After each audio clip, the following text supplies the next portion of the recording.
Saudara-saudara yang dikasihi Tuhan, mari kita bersatu hati di dalam doa. Bapa kami yang ada di dalam kerajaan surga, yang kami sembah di dalam Yesus Kristus Tuhan kami, pada saat ini kami bersatu hati di dalam doa Tuhan. Kami mohon kepadamu penyertaan-Mu senantiasa, pengurapan-Mu Tuhan. Mari Tuhan Kau memberikan kepada hamba-Mu roh hikmat dan wahyu, supaya kami dapat mengenal Engkau dengan benar. Terangilah Tuhan mata hati kami sekalian melalui kuasa Roh Kudus, supaya firman-Mu ini menjadi pelita bagi kaki kami dan terang bagi jalan hidup kami. Dalam nama Tuhan Yesus kami berdoa. Haleluya. Amin. Salam Malayam BC Mahamasia. Saudara-saudara, pada hari Jumat Agung ini, tema kita saat ini ialah ular tembaga dan salib Kristus menurut kitab Bilangan pasal 21 ayat 4-9 dan kitab Injil Yohanes pasal 3 ayat 14 dan 15. Satu tinjauan intertekstual hermeneutis, biblika dan signifikansi karya salib Kristus bagi kita yang percaya. Mari kita membaca. Setelah mereka berangkat dari Gunung Hor berjalan ke arah Laut Tiberau untuk mengaliri tanah Edom, maka bangsa itu tidak dapat lagi menahan hati di tengah jalan. Lalu mereka berkata-kata melawan Allah dan Musa, "Mengapa kamu memimpin kami keluar dari Mesir supaya kami mati di padang gurun ini? Sebab di sini tidak ada roti, tidak ada air, dan akan makanan hambar ini kami telah muak." Lalu Tuhan menyuruh ular-ular tedung di antara bangsa itu yang memagut mereka, sehingga banyak dari antara orang Israel yang mati. Ayat 7, kemudian datanglah bangsa itu mendapatkan Musa dan berkata, "Kami telah berdosa sebab kami berkata-kata melawan Tuhan dan engkau. Berdoalah kepada Tuhan supaya dijauhkannya ular-ular itu daripada kami." Lalu Musa berdoa untuk bangsa itu. Maka berfirmanlah Tuhan kepada Musa, "Buatlah ular tedung dan taruhlah itu pada sebuah tiang. Maka setiap orang yang terpagut jika ia melihatnya akan hidup." Lalu Musa membuat ular tembaga itu dan menaruhnya pada sebuah tiang. Maka jika seseorang dipagut ular dan ia memandang kepada ular tembaga itu, tetaplah ia hidup.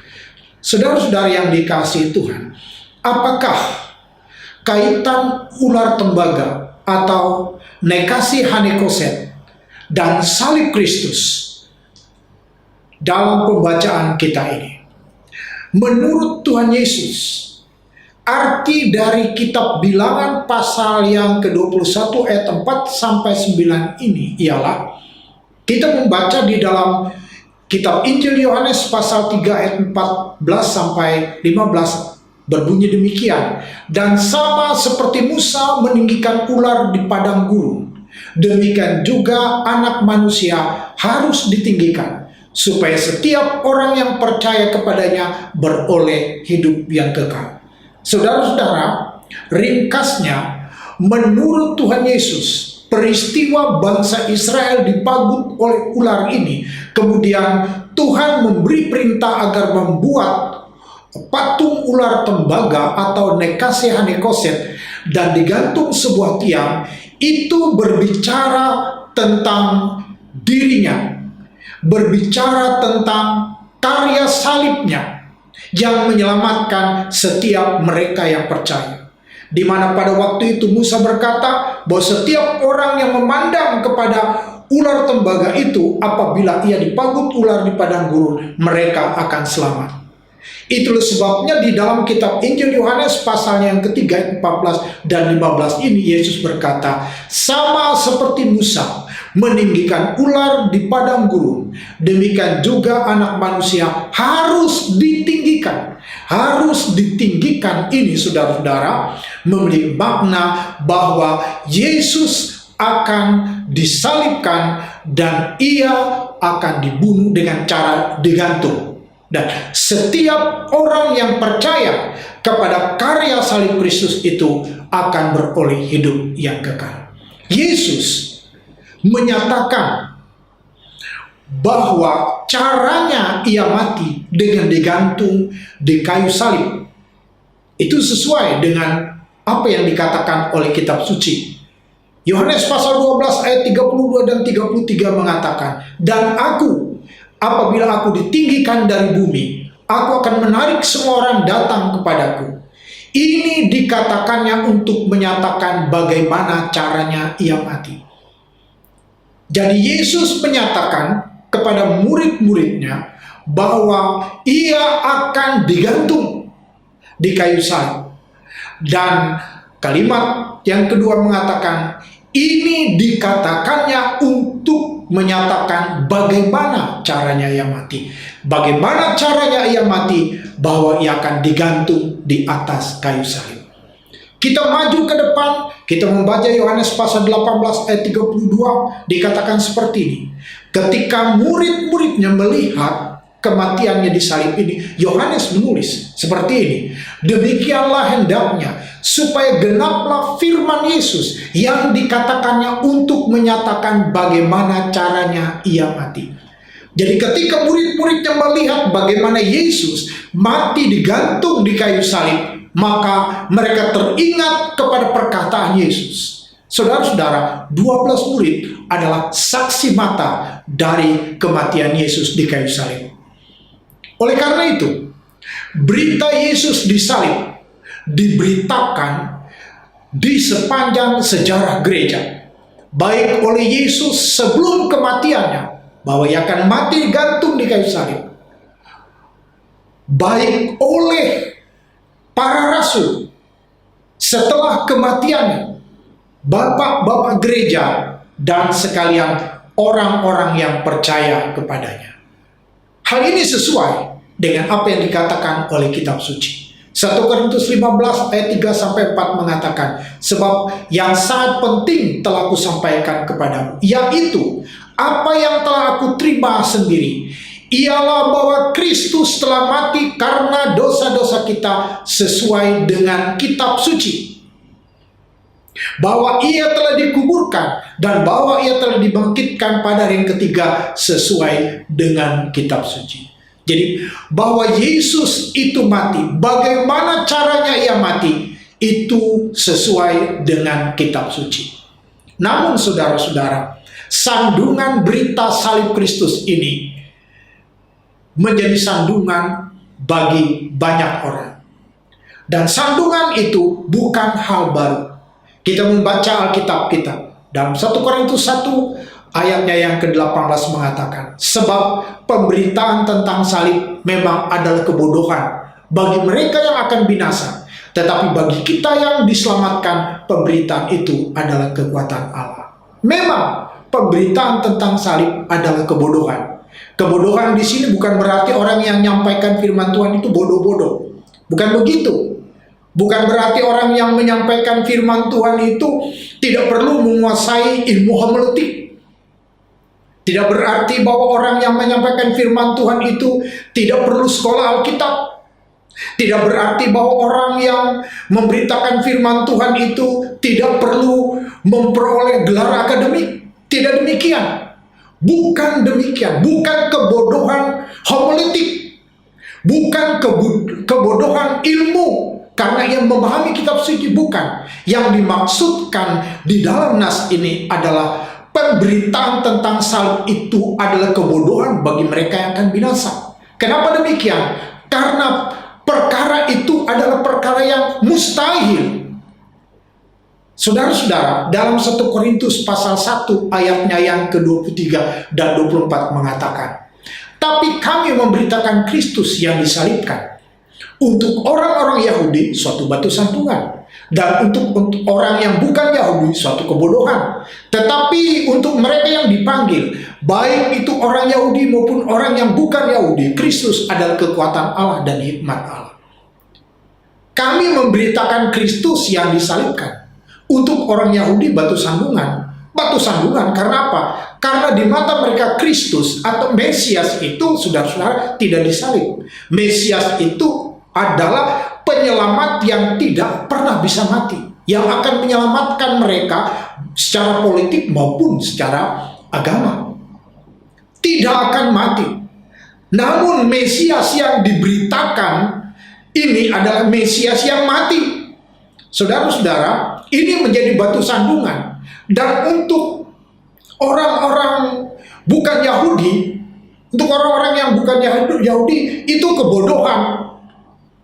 pada masa jaya filsafat Yunani dengan filsafatnya yang begitu luar biasa, itu sebuah kebodohan. Jika dikatakan ada Allah turun ke dalam dunia ini, firman-Nya berinkarnasi menjadi manusia di dalam Kristus Yesus, itu sebabnya dikatakan anak Allah, itu sebabnya dikatakan anak tunggal Bapa. Itu sebuah kebodohan bagi mereka. Tetapi dikatakan bagi mereka yang dipanggil, baik orang Yahudi maupun orang yang bukan Yahudi, Kristus adalah kekuatan Allah dan hikmat Allah. Itulah saudara-saudara strategi kerajaan Allah menyelamatkan setiap orang-orang yang percaya. Dalam 1 Korintus 2 ayat 7-9 mengatakan seperti ini. Tetapi yang kami beritakan ialah hikmat Allah yang tersembunyi dan rahasia. Sebelum dunia dijadikan telah disediakan Allah bagi kemuliaan kita. Ayat 8, tidak ada dari penguasa dunia ini yang mengenalnya. Sebab kalau sekiranya mereka mengenalnya, mereka tidak akan menyalibkan Tuhan yang mulia. Nah, inilah masalahnya. Mengapa Yesus digantung di salib, saudara-saudara? Yang pertama adalah karena mereka memang tidak mengenalnya.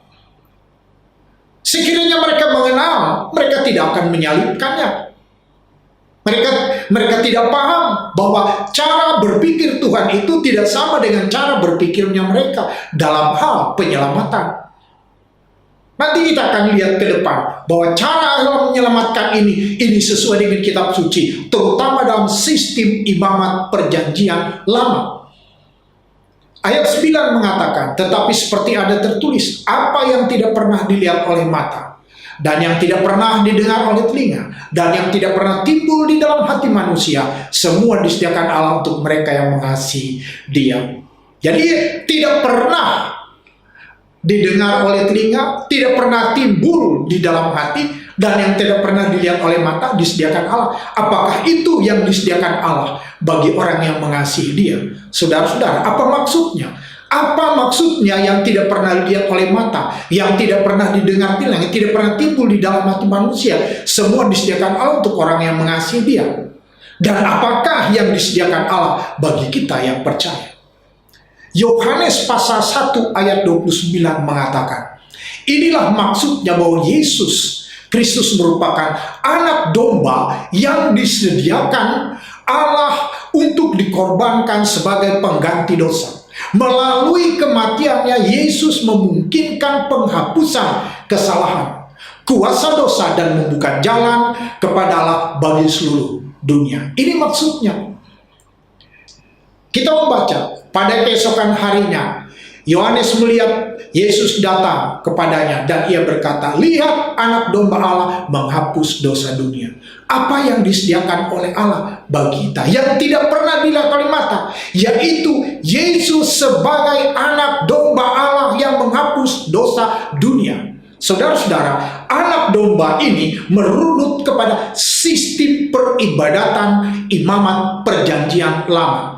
Jadi Yohanes Pembaptis sedang merujuk kepada bayangan keselamatan di dalam perjanjian lama itu digenapi oleh anak domba Allah, yaitu Yesus Kristus. Sebab tidak mungkin darah domba jantan, lembu jantan dapat menghapus dosa. Itu hanya bayangan keselamatan. Sedangkan Yesus adalah realitas, esensi, hakikat dari keselamatan itu sendiri.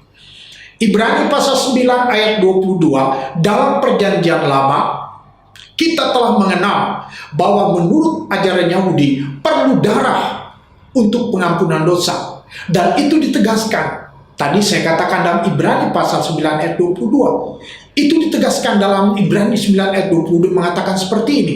Dan hampir segala sesuatu disucikan menurut hukum Taurat dengan darah, dan tanpa penumpahan darah tidak ada pengampunan.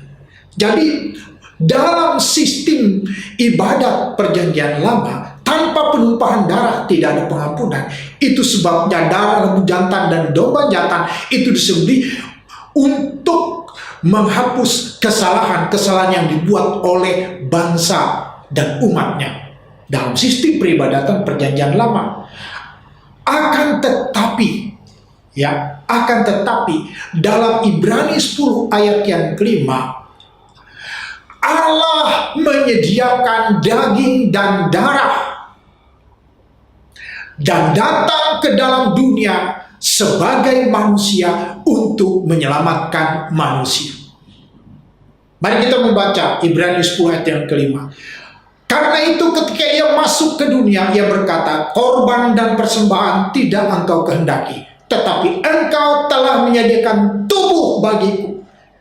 Jadi Allah lah yang menyediakan korban, Allah lah yang menyediakan tubuh, Allah yang menyediakan korban. Untuk apa? Supaya melalui korban Kristus ini kita diselamatkan. Saudara-saudara, tidak mungkin manusia yang menyediakan korban itu untuk menyelamatkan dirinya, tidak mungkin. Karena hanya Allah lah yang dapat menyelamatkan. Tidak ada juru selamat selain daripada Allah sendiri. Ini sebabnya Allah melalui Yesus Kristus datang untuk menyelamatkan umatnya, menyelamatkan setiap orang yang percaya. Yesaya pasal 43 ayat 11 mengatakan, Akulah Tuhan dan tidak ada juru selamat selain daripadaku. Tidak ada juru selamat selain daripadaku. Jadi tidak mungkin manusia menyelamatkan dirinya lalu dia bisa masuk ke dalam surga. Tidak mungkin. Karena manusia itu, Kejadian pasal 3 jelas dikatakan manusia itu telah berbuat dosa, kehilangan kemuliaan Allah dan jatuh ke dalam dosa. Hanya Allah yang dapat menyelamatkan manusia yang berdosa ini. Sebab itu Yesaya 43:11 mengatakan, Akulah Tuhan dan tidak ada juru selamat selain daripadaku. Hanya Allah juru selamat itu. Itu sebabnya firman itu menjadi manusia, berinkarnasi, menjadi manusia pun diam di antara kita. Melalui korban Kristus inilah kita diselamatkan. Saudara-saudara, sekali lagi saya katakan, tidak ada korban, persembahan manusia yang dapat menghapus dosa. Karena upah dosa adalah maut, kutuk. Maka itu Yesus Kristus melaksanakan penggantian dengan menjadi korban bagi dosa-dosa manusia dengan cara mati menggantung di kayu salib. Hukuman mati dengan cara menggantung penjahat di atas kayu pohon di mata orang Israel adalah hukuman kutuk. Ini berlaku dalam perjanjian lama maupun perjanjian baru. Menyalibkan penjahat dalam keadaan hidup menggantung di kayu, model salib palang seperti ples misalnya, itu tidak terdapat pada perjanjian lama. Penyaliban baru dikenal pada masa penjajahan Romawi di tanah Yudea. Namun ada kalanya ada cara penghukuman yang mirip dalam perjanjian lama, yaitu dengan cara menggantung atau talah. Menggantung mayat di sebuah pohon tiang sebagai peringatan. Kita membaca kitab Ulangan pasal 21 ayat 22 dan 23. Apabila seseorang berbuat dosa yang sepadan dengan hukuman mati, lalu ia dihukum mati, kemudian kau gantung dia pada sebuah tiang, maka janganlah mayatnya dibiarkan semalam-malaman pada tiang itu, tetapi haruslah engkau mengubur dia pada hari itu juga, sebab seorang yang digantung terkutuk oleh Allah. Janganlah engkau menajiskan tanah yang diberikan oleh Tuhan Allahmu kepadamu menjadi milik pusakamu. Jadi saudara-saudara, jelas sekali bahwa Ulangan 21 ayat 22 sampai 23 ini menyatakan bahwa kematian dengan cara digantung di sebuah tiang adalah lambang kutuk. Penjahat besar, orang yang melakukan kesalahan besar, hukuman gantung di kayu ini menjadi tema utama khotbah Petrus di hadapan Mahkamah Agama. Dalam Kisah Rasul pasal 5 ayat 26 sampai 42, kita membaca ayat 30 saja. Allah nenek moyang kita telah membangkitkan Yesus yang kamu gantungkan pada kayu salib dan kamu bunuh. Saudara-saudara harus tahu bahwa orang yang digantung itu adalah Yesus. Ialah yang menanggung kutuk. Ia dianggap sebagai penjahat. Ia dianggap sebagai orang yang berdosa oleh setiap orang.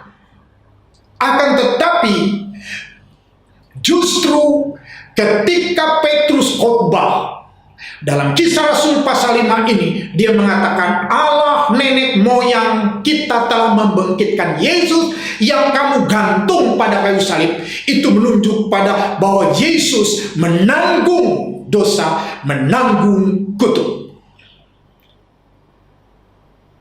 Dalam Kisah Rasul pasal 5 ayat 32 ini, Alkitab kita mencatat istilah yang diucapkan oleh Petrus ini adalah kulon, yang cukup dikenal dalam agama Yahudi, bahwa orang mati dengan cara digantung pada kayu dikutuk oleh Allah. Mari kita perhatikan ketika Petrus berada di keluarga Kornelius, ketika ia melihat Roh Kudus dicurahkan, dia juga menyinggung tentang kayu salib ini. Kisah Rasul 2 ayat 39, dan kami adalah saksi dari segala sesuatu yang diperbuatnya di tanah Yudea maupun di Yerusalem, dan mereka telah membunuh dia dan menggantung dia pada kayu salib.